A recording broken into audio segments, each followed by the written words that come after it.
What's good, YouTube? Mike Raw coming at y'all with the first workout video on the channel. This one's going to be a home back and bicep workout. You guys can see I went ahead and started out with pull-ups. I did 4 sets of 10 of these with a minute rest in between. If you can't do a pull-up right now, don't worry, you'll get there. You can go ahead and use a band or a partner to hold your legs to help you get up there. I really like the pull-up because it really dials in on the lats. It's one of the best back exercises that you can do, and it's my favorite exercise to do in general, and that's over every muscle group. I like this exercise more than the bench press. So if you're not doing pull-ups, go ahead and start. Next, I went ahead and stepped outside to do some barbell rows with this makeshift barbell my brother's made out of a pipe and some cement. If you don't have a barbell, you can go ahead and use whatever you have available, whether that's a bag of cement, a bag of flour, whatever that has weight, you can bend over and pull it up and keep form with. When it comes to your form on this exercise, you want to make sure you keep a flat back and a tight core.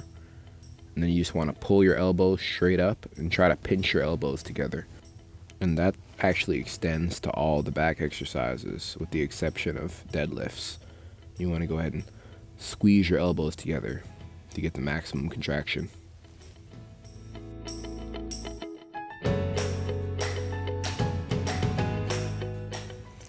Next, I went ahead and did 4 sets of 20 with the band pull-aparts, just to go ahead and tear that back up a little bit more.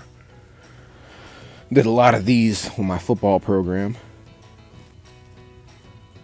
And that's just going to go ahead and hit the same upper back muscles as the pull-up, the barbell row. You want to make sure that you're not rushing through these. You want to get a squeeze at the top of the motion, squeeze your scapula together, pretend you got a pencil back there, and try and pinch that pencil in your back. And go ahead and keep your arms straight and at shoulder height for this one. You guys probably noticed I haven't hit many lower back exercises. A lot of times I'll go ahead and switch up the grip on that barbell row to an underhand grip. So that'll go ahead and target the lower back a little bit more. Now you can see I'm doing face pulls here.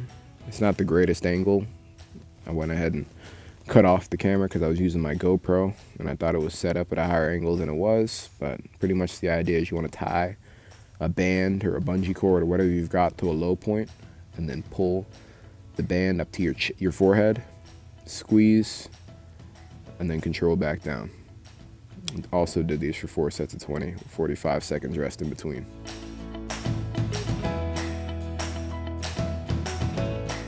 Next, I went ahead and moved on to biceps. I wasn't too worried about my lower back because I had also helped my mom move some logs on this day, and that involved a lot of bending over and pretty much a deadlift motion.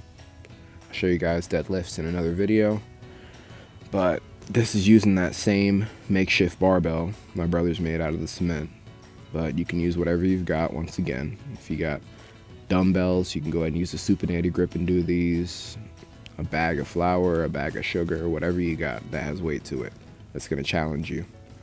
And I was doing these for 3 sets of 16. You really don't need to do as many sets with your biceps because it's a much smaller muscle group than your back. So long as you've got good intensity and good volume when it comes to the amount of reps you're doing in a set, you really don't need to do as many sets. You guys might probably notice that the first set of all these exercises was at normal speed, and then they're sped up after that. Then I went ahead and used the elastic band I used for the face pulls and the band pull-aparts and did hammer curls.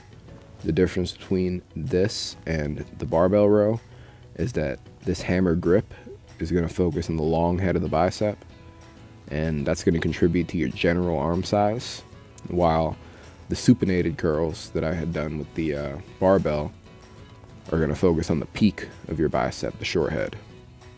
And definitely don't underestimate the power of these resistance bands exercises, because it's really not about lifting a ton of weight when you're trying to hit hypertrophy. It's about the time under tension and having a load on the muscle.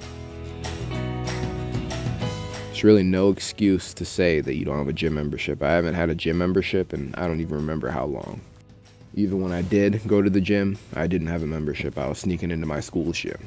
That was actually the spring of 2020, right before we got evacuated because of coronavirus. You can see this set takes an entire minute to complete. So you're really gonna have to focus on when it comes to building big arms, if you're in a calorie surplus, is time under tension. So you want to take your time with these sets. You don't want to just rip through the workouts. You want to really focus on the mind-muscle connection and getting the proper squeeze on each and every rep.